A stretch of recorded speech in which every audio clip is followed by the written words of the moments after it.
সর্বোচ্চ শিক্ষকের মর্যাদা সামাজিকভাবে অর্থনৈতিকভাবে যদি উন্নত না হয়, মানসিকভাবে যদি তিনি দুর্বল থাকেন, তার মন যদি উন্নত না হয়, তিনি কি শিক্ষা আমাদের দেবেন?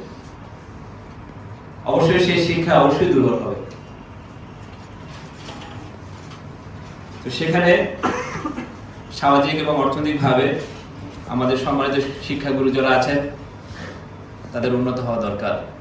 এই জন্য সদাশয় সরকার যারা এখন বর্তমানে অন্তর্বর্তীকালীন সরকারের উপদেষ্টা হিসেবে আছেন, তাদের প্রতি আপনাদের যেরকম অনুরোধ, আমরাও অনুরোধ রাখছি এই বৈষম্য দূরীকরণ করে সকলে যাতে সামাজিকভাবে অর্থনৈতিকভাবে নিজ নিজ অবস্থান থেকে সুন্দরভাবে বাঁচতে পারে সেই পদক্ষেপ নেয়। আমরা বাংলাদেশকে কানাডা আমেরিকার সাথে তুলনা করছি, আমরা উন্নয়নের স্বর্ণ শিখরে উপনীত হয়েছি, কিন্তু আমার শিক্ষক ভাইয়েরা কোথায়? স্বাধীনতার 50 বছর পরে আজও যদি আমাদের শিক্ষকদেরকে 25% উৎসব ভাতা নিতে হয়, আজ যদি আমাদের শিক্ষক একজন প্রিন্সিপালকে 1000 টাকা মাত্র বাড়ি ভাড়া নিতে হয়, আজ যদি আমার একজন শিক্ষক যদি সে মাত্র একজন মাধ্যমিক স্তরের শিক্ষক যদি 16,000 টাকা বেতন পান, তাহলে এই দেশের শিক্ষা এই শিক্ষকদের দ্বারা কখনোই দেশকে উন্নত করা যাবে না, কখনোই দেশকে কাঙ্ক্ষিত শিক্ষা নীতি প্রণয়ন করা যাবে না।